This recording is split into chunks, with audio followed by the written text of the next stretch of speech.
I bet you didn't know the true story behind Ragnar Lothbrok. History is a tapestry woven from threads of truth and legend. The further back we reach, the more these threads intertwine. The Fact Grid, your ultimate guide to unraveling these mysteries, is here to help. It illuminates the past, separating documented events from the embellishments of bards. But what happens when the line blurs, when a figure looms so large in both history and myth that separating the two becomes almost impossible? This is the enigma of Ragnar Lothbrok, the Viking king who haunts the pages of history and the depths of our imagination.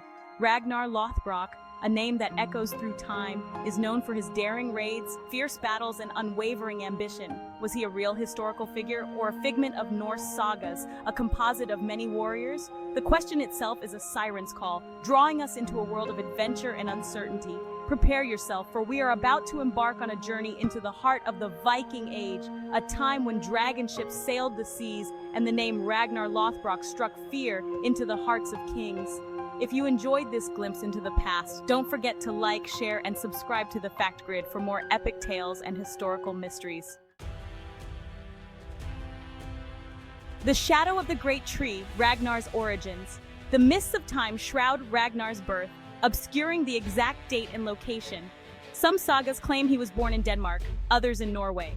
The year itself is a matter of debate, with estimates ranging from the late 8th century to the early 9th. Tales speak of a lineage rooted in the divine, tracing Ragnar's ancestry back to Odin, the All-Father. Whether through blood or sheer force of personality, Ragnar possessed the qualities of a born leader. He emerged from the shadows of history already a seasoned warrior, his name whispered with fear and respect. Trial by fire, the making of a raider. Life in the Viking Age was harsh and unforgiving. The frozen wastelands of Scandinavia offered little in the way of arable land. Survival meant adapting, becoming as fierce and unforgiving as the environment itself. Young Ragnar, like all boys, learned the ways of war early.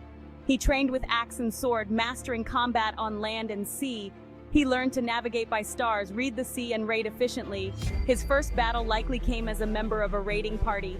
Imagine the adrenaline as their long ships sliced through the waves. Picture the terror as Ragnar and his comrades stormed ashore. These early raids were essential for survival. They brought back resources and honed skills that made Ragnar a legend. The Serpent's Bite, first tastes of glory. The early raids that honed Ragnar's skills were mere preludes to greater ambitions.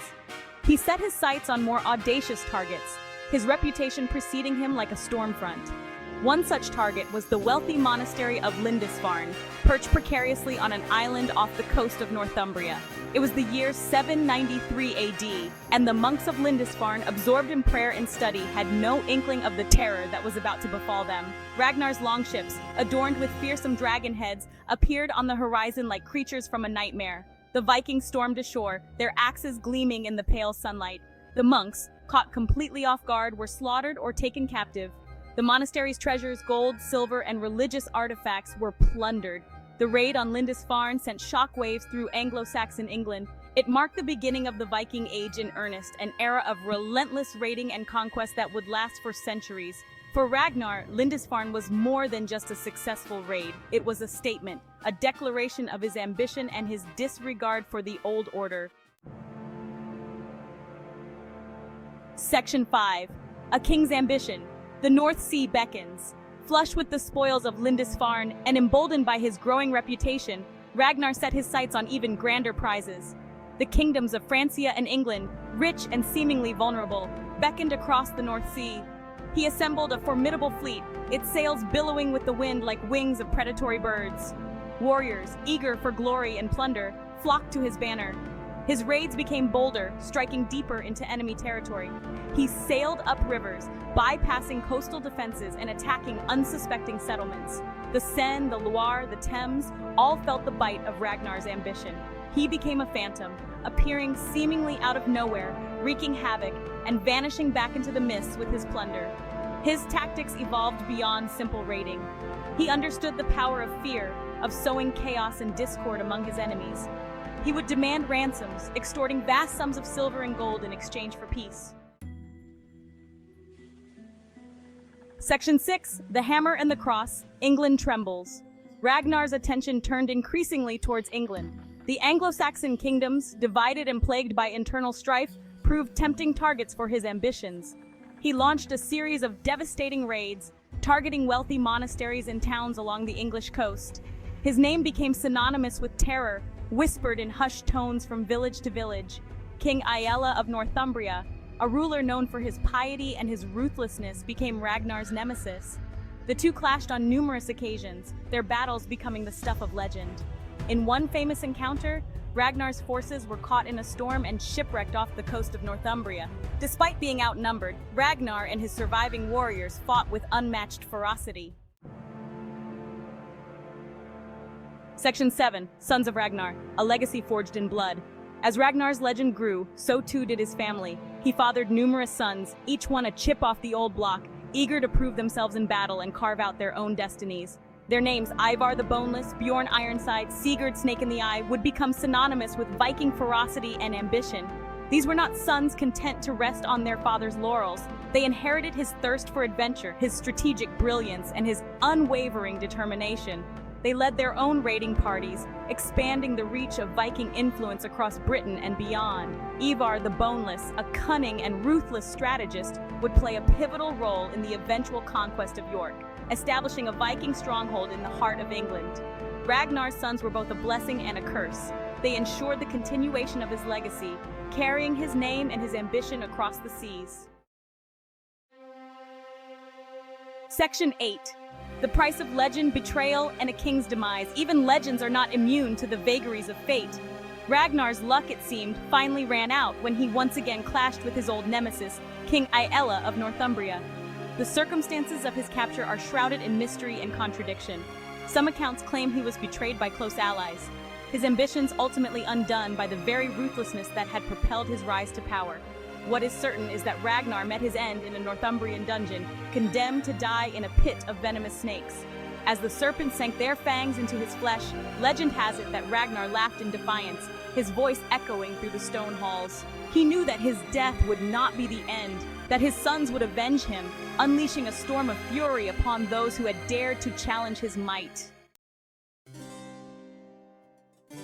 Section 9. Echoes in the Sagas, Ragnar's place in history.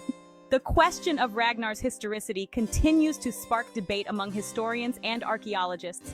Did he exist as a single historical figure, or was he a composite, a literary creation woven from the exploits of many Viking leaders? The evidence is fragmentary, tantalizing, and ultimately inconclusive. The sagas, those epic tales of gods and heroes, are filled with stories of Ragnar's exploits. They depict him as a larger-than-life figure, a warrior of unmatched prowess and cunning. But how much of these accounts is based on historical fact, and how much is embellishment, designed to entertain and inspire? The sagas were written down centuries after Ragnar's supposed lifetime, and they often contradict each other, blurring the line between fact and fiction. Despite the lack of definitive proof, there are compelling arguments to suggest that Ragnar Lothbrok, or at least someone very much like him, did exist. Section 10, The Viking Spirit, a legacy of exploration and conquest.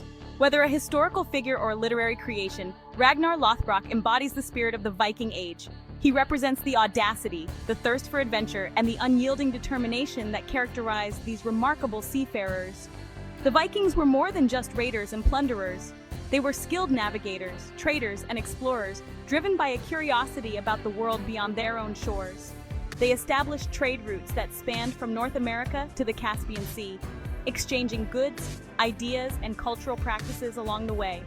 They settled in new lands, leaving their mark on the languages, customs, and even the gene pool of the places they conquered. Ragnar's legacy, then, is not just one of violence and conquest, but also of exploration and cultural exchange. Section 11. Beyond the Horizon.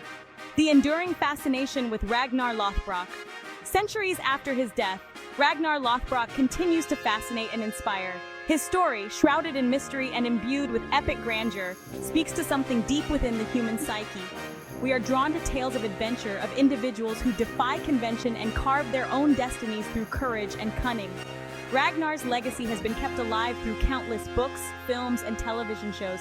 His image, often depicted as a fierce warrior with piercing blue eyes and a flowing beard, has become an iconic symbol of Viking strength and resilience. We are fascinated by his ruthlessness, his ambition, and yes, even his brutality. But perhaps the most enduring aspect of Ragnar's story is its ambiguity. The fact that we are still debating his historicity, sifting through fragmentary evidence and contradictory accounts,